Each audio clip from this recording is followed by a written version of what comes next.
I just moved back to China after studying in London. Right now, I'm walking out of my apartment.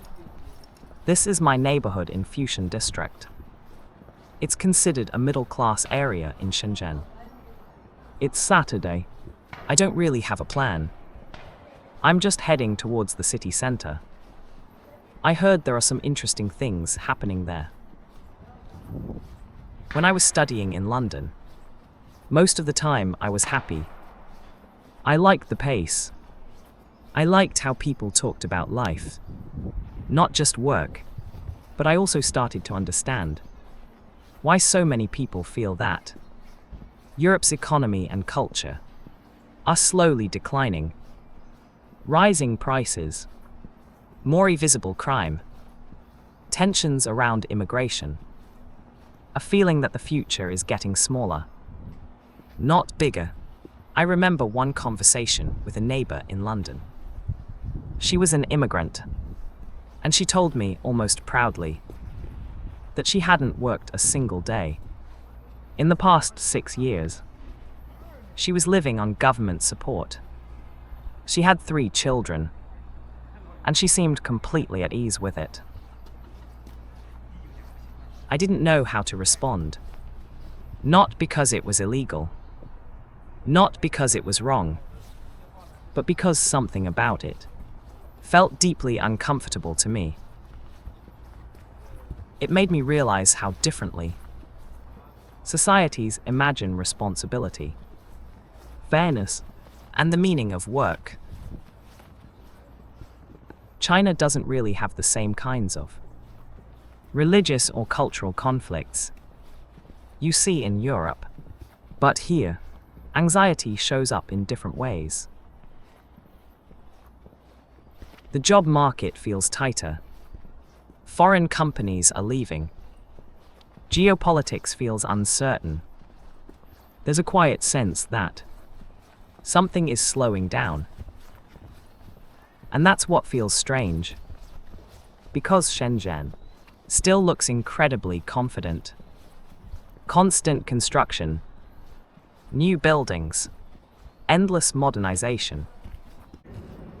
This contrast is what I want to explore.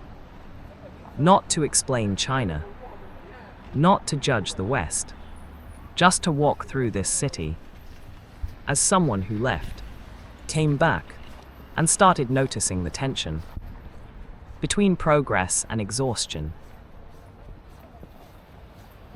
If most of my viewers are from the West, there's one word you need to understand to make sense of China right now. It's a Chinese word. It's Ni Huan. It roughly translates to involution. It means endless competition. Without real progress, people work harder. Companies push prices lower. Profits get thinner. And no one actually moves forward.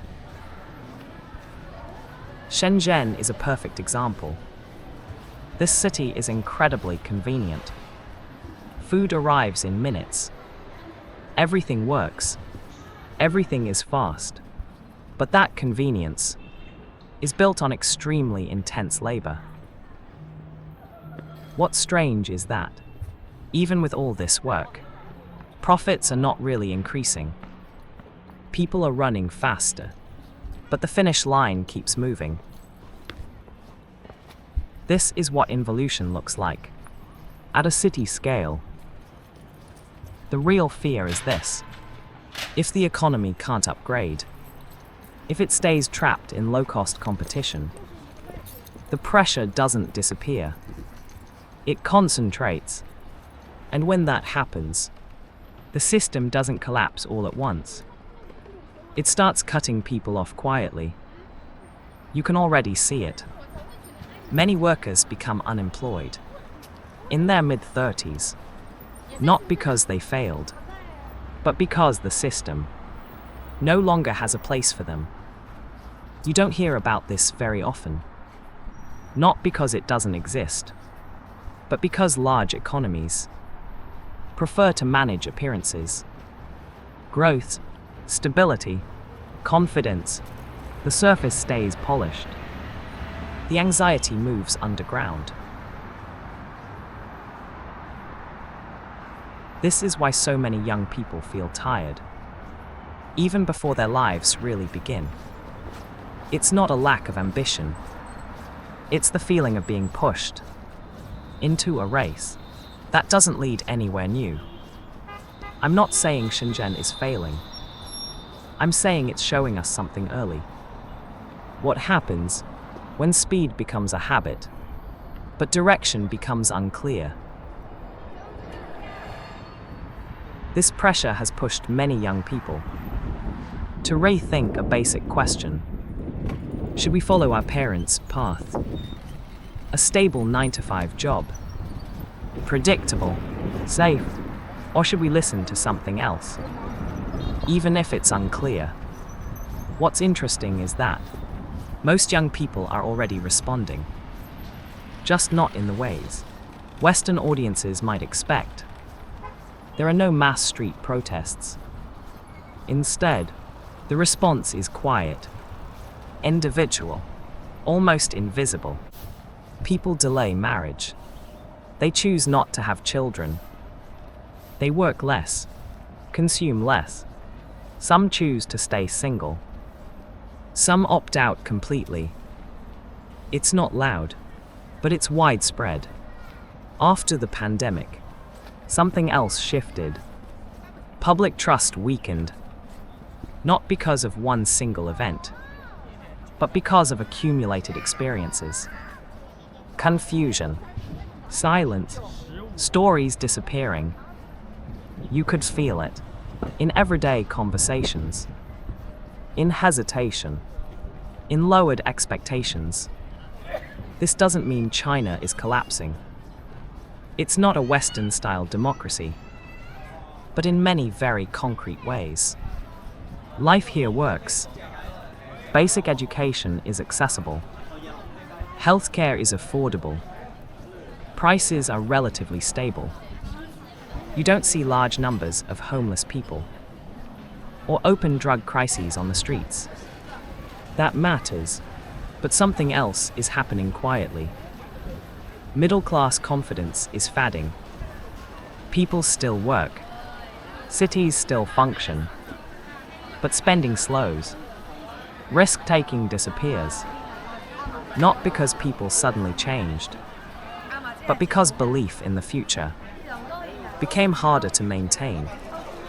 This is the tension I keep noticing.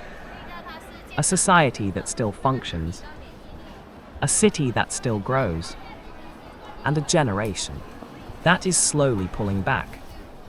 Not in rebellion, but in exhaustion. Many people I talk to seem to have reached the same conclusion. The core issue isn't effort. It isn't morality. It's distribution. In China, this question matters a lot. The state plays a major role in shaping the economy.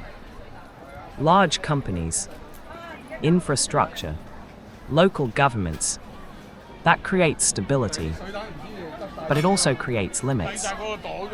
Economic reform and political reform often pull in different directions.